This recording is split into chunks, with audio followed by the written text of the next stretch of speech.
ISKCON Kolkata के प्रवक्ता राधा रमन दास ने दावा किया कि बांग्लादेश में हिंदू समुदाय के प्रमुख चेहरे चिन्मय दास की गिरफ्तारी के बाद 29 नवंबर को एक और हिंदू पुजारी श्याम दास प्रभु को भी गिरफ्तार किया गया है।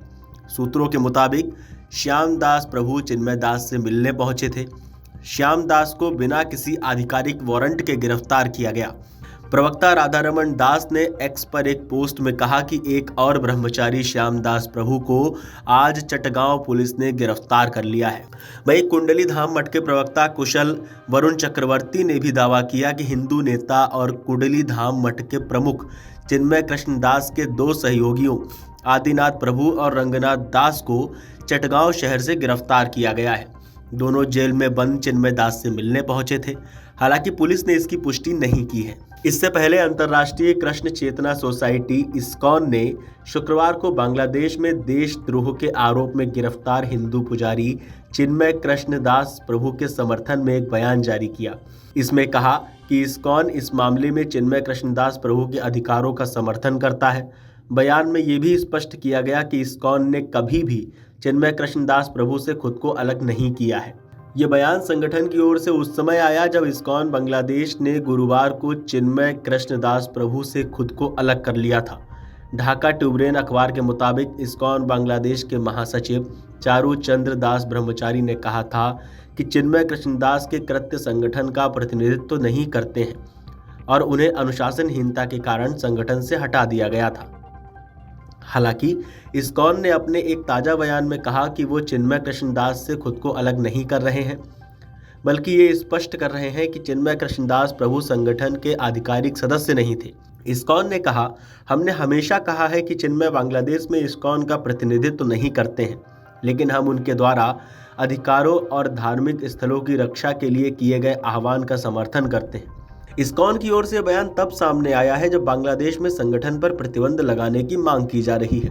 इस्कॉन को एक कट्टरपंथी संगठन बताया जा रहा है और कहा जा रहा है कि वो समाज में अशांति फैलाने वाली गतिविधियों में शामिल है। इस संबंध में एक वकील ने इस्कॉन के खिलाफ कानूनी याचिका भी दायर की थी। याचिका दायर होने के बाद इस्कॉन बांग्लादेश के महासचिव ब्रह्मचारी ने कहा था कि चिन्मय दास को अनुशासनहीनता के कारण संगठन के सभी पदों से हटा दिया गया था। ब्रह्मचारी ने आगे कहा कि इस्कॉन का चिन्मय की गतिविधियों से कोई संबंध नहीं था। वहीं उधर बांग्लादेश के हाईकोर्ट ने इस्कॉन की गतिविधियों पर पाबंदी लगाने की मांग करने वाली याचिका को गुरुवार को खारिज कर दिया। दरअसल एक वकील की सुरक्षा कर्मियों और चिन्मय दास के समर्थकों के बीच झड़प में मौत हो गई थी। वकील ने बुधवार को संगठन से जुड़ी अखबार की खबर का हवाला देते हुए इस्कॉन पर बांग्लादेश में पाबंदी लगाने की मांग करते हुए याचिका दायर की थी। अटॉर्नी जनरल कार्यालय के एक प्रवक्ता ने कहा, जस्टिस फराह महबूब और देवाशीष राय चौधरी की 2 सदस्यीय पीठ ने बांग्लादेश में इस्कॉन की गतिविधियों पर प्रतिबंध लगाने से इनकार कर दिया है। चिन्मय दास की गिरफ्तारी के बाद बांग्लादेश में प्रदर्शन हो रहे हैं। उन्हें देशद्रोह के आरोप में गिरफ्तार किया गया है। आरोप है कि उन्होंने बांग्लादेश के राष्ट्रीय ध्वज को प्रदर्शित करने वाले खंभे पर एक और झंडा लगाया।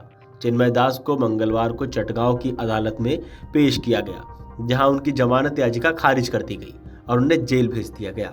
जमानत याचिका खारिज होने के बाद विरोध और बढ़ गया और कई लोग उनकी तुरंत रिहाई की मांग कर रहे हैं।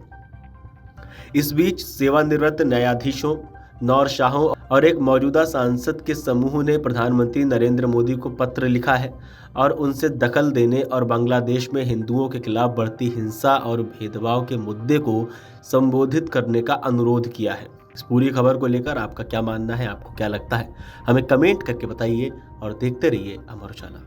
अगर आप ये वीडियो YouTube पर देख रहे हैं तो हमारे चैनल को सब्सक्राइब कर बेल आइकन दबाएं और Facebook पर देख रहे हैं तो हमारे पेज को लाइक करें। 8 मिलियन प्लस सब्सक्राइबर, आपके इस भरोसे के लिए बहुत धन्यवाद।